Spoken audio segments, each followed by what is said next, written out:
Losing data can be a nightmare, especially when SSD has trim command is enabled as it can replace zeros.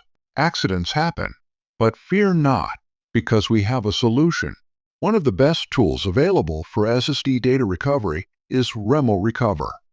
This powerful software is designed to efficiently scan your Samsung SSD and recover lost files, no matter how they were lost.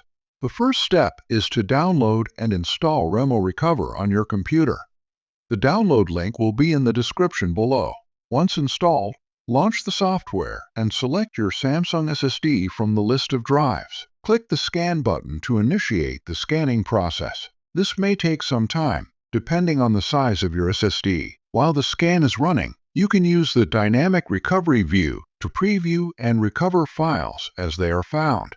After the scan is complete, you'll see the recovered files categorized into folders like Lost and Found or Lost Partition.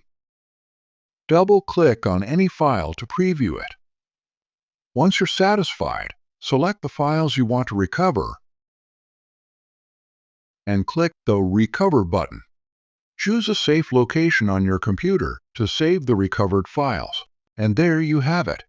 By following these simple steps and using Remo Recover, you can increase your chances of recovering lost data from your Samsung SSD. For more tips on successful Samsung SSD recovery, click on the link in description.